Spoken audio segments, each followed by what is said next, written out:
Ihfazillah yahfazka.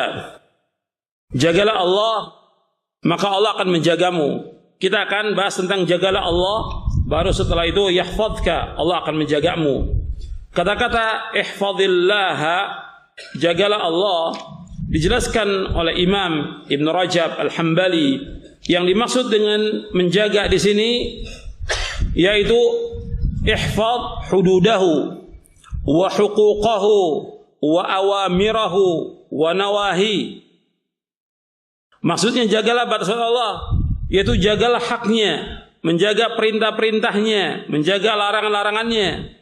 Yang dimaksud dengan menjaga batas-batas Allah adalah dengan melaksanakan apa-apa yang diperintahkan. Jadi di sini disebutkan bahwa menjaga perintah-perintah dan larangannya. Ihfazillah, jagalah Allah, maksudnya menjaga batas-batas Allah, menjaga hak Allah, menjaga perintah-perintahnya dan menjaga larangannya. Yang dimaksud dengan menjaga batas-batas Allah dengan melaksanakan hal yang diwajibkan serta meninggalkan hal yang diharamkan oleh Allah SWT dan menjaga hak-hak Allah. Sedangkan hak Allah yang terbesar atas para hambanya adalah mereka beribadah hanya kepada Allah dan tidak menyekutukan Allah dengan sesuatu dan bentuk apapun. Inilah asas amal, yaitu tauhid kepada Allah Subhanahu wa ta'ala. Ini yang terkenal dengan hadis Mu'adz bin Jabal ketika Mu'adz ditanya oleh Nabi Muhammad sallallahu alaihi wa ala alihi wasallam, "Atadri ma haqqullahi 'alal 'ibad wa ma haqqul 'ibadi 'ala Allah?" Qultu Allahu wa rasuluhu a'lam. Qala haqqullahi 'alal 'ibad ay ya'buduhu wa la yusyriku bihi syai'a wa haqqul 'ibadi 'ala Allah alla yu'adziba man la yusyriku bihi syai'a.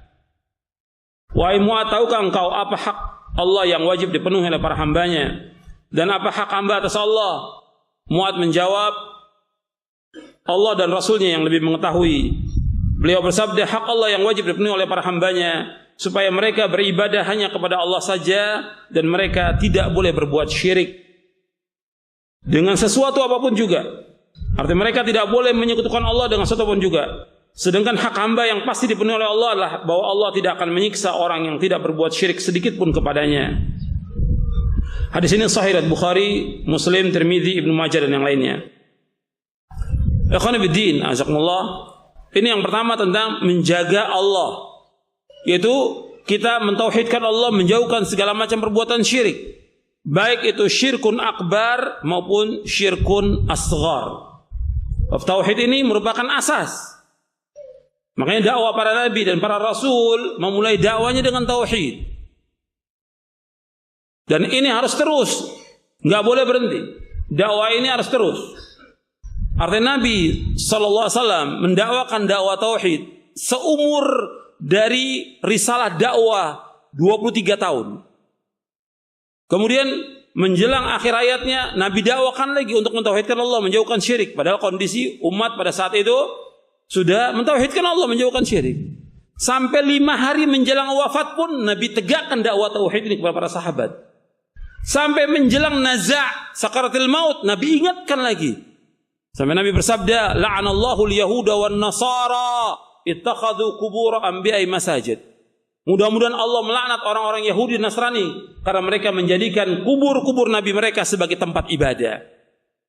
Dan aku larang kalian dari yang demikian. Sampai Nabi berdoa kepada Allah, Allahumma la taj'al qabri wathanan yu'bad. Ya Allah, janganlah engkau jadikan kuburanku sebagai tempat ibadah.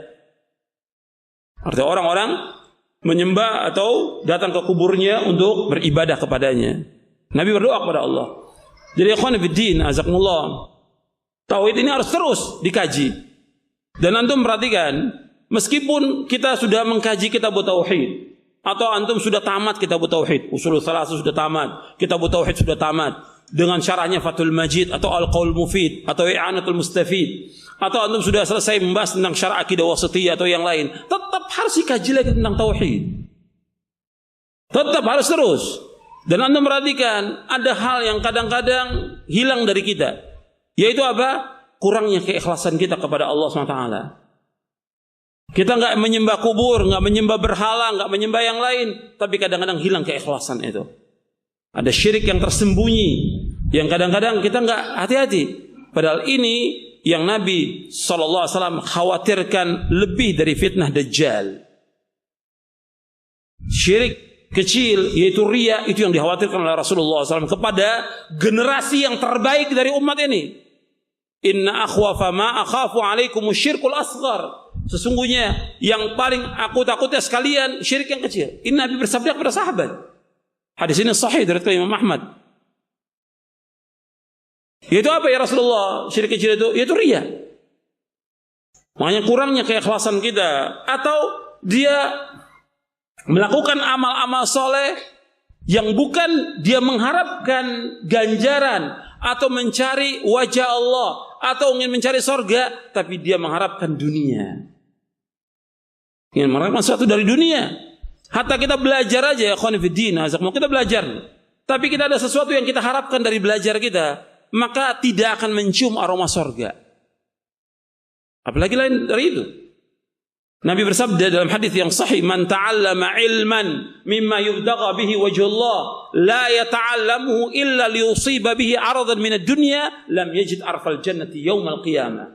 Barang siapa yang belajar, barang siapa yang menuntut ilmu yang mestinya dilakukan karena mengharapkan wajah Allah, tapi dia menuntut ilmunya untuk mengharapkan sesuatu dari dunia, maka dia tidak akan mencium aroma surga.